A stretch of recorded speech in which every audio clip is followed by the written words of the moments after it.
Bienvenue à Berceuse Farafinoise, au cœur de Tchapalotango, votre roman consacré à la liberté de la presse, à la démocratie, à la tchapalocratie et à Farafinasso.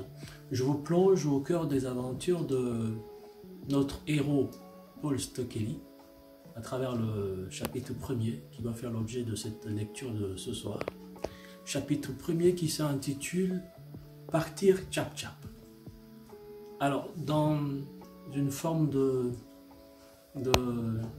d'emphase langagère, d'insistance, on retrouvera dans beaucoup de capitales farafinoises cette manière de parler. Je vais manger vite vite, par exemple. On le dirait à Abidjan ou à Cotonou ou à Bamako. Donc vous avez vu, le vite vite est employé deux fois pour une sorte d'insistance, d'emphase. Et là, le chapitre premier s'intitule « Partir tchap-tchap ». À Abidjan, par exemple, on dirait « partir chap-chap ». Dans le contexte du tchapalodrome, c'est « partir tchap-tchap ». Et comme tous les chapitres de ce roman, le chapitre 1 commence par un proverbe. C'est un proverbe guébier. Alors, guébier, c'est une ethnie, un sous-groupe ethnique du centre-ouest de la Côte d'Ivoire. Et le proverbe dit ceci, je ne sais pas si je vais massacrer l'accent, guébier, pour tous les tchapalophiles qui vont nous voir cette vidéo, pourront commenter ou dire si je suis dans l'accent guébier. Le proverbe dit ceci, Oka djidji me blale, yi djidji me kluiri. Alors, traduction, celui qui arrive au sommet, dans le bruit, en descendra dans le bruit. C'est un proverbe qui marque une sorte de parallélisme entre l'ascension et la déchéance. Et ça plante le décor déjà de Tchapalotango, puisqu'on parle de l'ivresse du pouvoir qui conduit à la déchéance d'un tchapalocrate. Je vous propose de lire déjà la page 11. On dit que partir, c'est mourir un peu. Mais partir loin des siens, l'oppression de l'effroi à la tempe, c'est mourir sans la glorieuse espérance d'une rédemption. Partir ou périr, l'étouffante équation existentielle. Partir pour rester digne, partir pour ne pas se régner quand s'abat sur la cité une tornade de vengeance accompagnée d'une nuée mal contenue de grêle haineuse. Partir ou refaire sa vie. Non, pas vraiment. On ne la refait pas celle-là. On la continue. En assumant ses succès, ses échecs, ses erreurs ou les virages les moins réussis. Mais surtout partir quand cela s'impose. Partir quand germe la semence létale de la vengeance incapable de reboiser la forêt dense d'une âme flétrie. Alors, plusieurs retours de lecture m'ont déjà dit, on entre difficilement dans le roman Tchapalotango. C'est tout à fait normal, je concède cette critique, parce que l'hermétisme littéraire, c'est soit un défaut, c'est soit une qualité, tout dépend de ce que l'auteur veut exprimer ici. Et là, on est vraiment dans une sorte d'un début philosophique.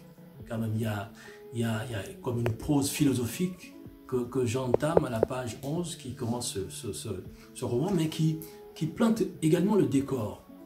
Il s'agit de quelqu'un qui est troublé, notre jeune journaliste Paul Stokeley, qui est obligé de fuir de Goutiana. On aura l'occasion de revenir sur cette fugue ou ce périple loin des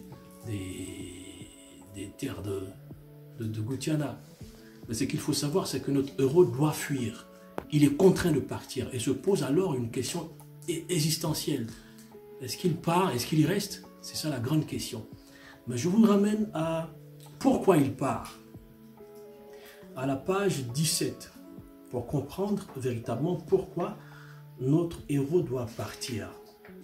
Il doit partir parce qu'il est accusé de complicité de terrorisme. Alors c'est une accusation très lourde. Je vous propose de lire ce passage, page 17, pour comprendre pourquoi notre héros doit partir. Le pays n'était plus le même. De toute façon, il ne pouvait plus être le même. Un ressort était cassé. avec lui les vertèbres lombaires d'une nation que l'on disait bénie de Dieu.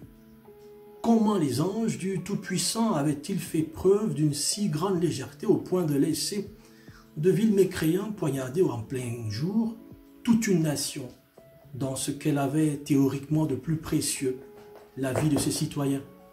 Comment deux taxis avaient-ils pu circuler librement en ville avec tous ces barrages de policiers, l'un transportant des hommes armés en tenue militaire et l'autre des hommes enturbanés dont l'apparence aurait pu attirer l'attention? Au moment où dans la capitale avait essaimé sauvagement des barrages de policiers, comment était-ce possible? Ces questions, les citoyens de Gutiana se les posaient à la maison, vautrés dans leur canapé, dans les salons de coiffure, les bars, les restaurants, devant les kiosques à journaux, face aux titres foireux et sensationnels des canards. Un jour, on annonçait l'arrestation des commanditaires de l'attaque. Le lendemain, un erratum présentait les sincères excuses de la rédaction. Depuis l'attaque, les journaux de Gutiana avaient habitué leurs lecteurs, déjà anorexiques, à cette pratique. Sur la nature de l'attaque, le gouvernement trancha enfin. Il s'agissait d'une attaque terroriste. C'est le gouvernement qui la désigna ainsi aux premières heures du drame. Une bande déroulante de la télévision nationale avait donné l'alerte sans plus de précision. Le gouvernement appelait invariablement tous les citoyens à garder le calme et la sérénité.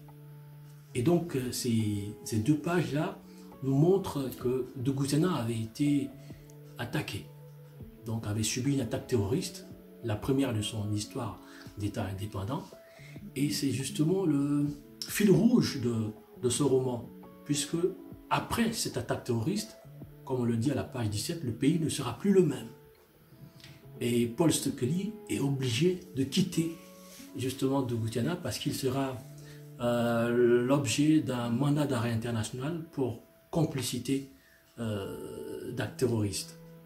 Alors, je voudrais terminer cette première capsule par comprendre l'ambiance des Tchapalodromes. À la page 31. Je vous emmène donc à la page 31 du roman. Page 31, pour comprendre un peu l'ambiance. Je dis plutôt page 42. Voilà, pour comprendre l'ambiance des Tchapalodromes. Page 42. Le nectar initiatique brassait presque toutes les céréales que l'on pouvait cultiver sur le sol de Gutiana. Le mil rouge ou blanc, le sorgho et le maïs, le trio gagnant de la production. Le mil rouge était le plus prisé par les férus et inconditionnels adeptes.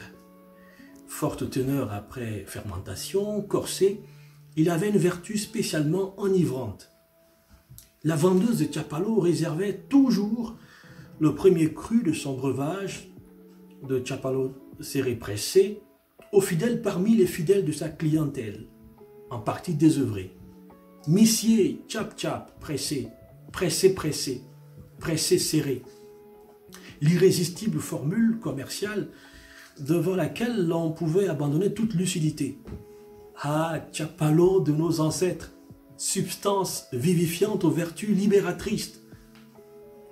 Quand, au fin fond du Tchapalodrome, les clients habituels entendaient les premières phrases de cette prose entonnée par un sexagénaire bien conservé, le silence était de mise. C'était un rituel bien connu des inconditionnels de la parodie d'Agora. Et quand vieux Caïman, l'oisif cheminot à la retraite, bon vivant d'un rare bagou se mettait à la prose, c'était l'instant solennel à observer. Comme la dernière prière de bénédiction du prêtre à la messe de dimanche.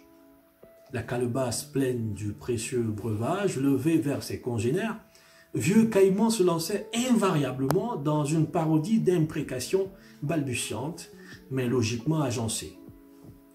Ô calebasse, tendre calebasse, ô tchap-tchap de mon cœur, apprivoisé dans les entrailles de cet ustensile, synergie enivrante qui réchauffe imparablement ma gorge asséchée par les coups de la vie. Toi dont les courbes rappellent celles de ma femme, que tu as détrônée dans mon cœur par l'usure du temps. Toi qui emprisonnes le nectar succulent de mon mil du septentrion. Mil, maïs, sorgho du septentrion, fruit du dur labeur de nos parents paysans. Calebasse sorgho, contenant et contenu, hommage vous soit rendu. Que 1000 tombent à ma gauche, 10 000 à ma droite, mon foie ne sera jamais atteint, car ma foi dans le Tchapalo est inébranlable au siècle des siècles. Alors, c'est un passage qui rappelle l'ambiance des Tchapalodromes. Les Tchapalodromes, ce sont ces bistrots traditionnels où sont commercialisés justement le Tchapalo. Et donc, Tchapalo Tango est une histoire au cœur de ces bistrots. Parce que le Tchapalodrome, dans mon enfance, dans ma conception, c'est un îlot de liberté dans un pays où la liberté d'expression est menacée. Voilà, c'était ce premier voyage dans ce chapitre 1 au cœur des aventures de Paul Stokeley. C'est dans une gare routière que commence le roman. Et dans les chapitres suivants, on verra comment Paul Stokeley est entré dans le journalisme et comment il a fait ses armes au niveau du journalisme pour être, après une plume assermentée, à de Gutiana. Je vous retrouve lundi prochain pour une autre capsule. Commentez, partagez et laissez-nous en tout cas vos avis sur la page. Et puis on se retrouve la semaine prochaine. À bientôt.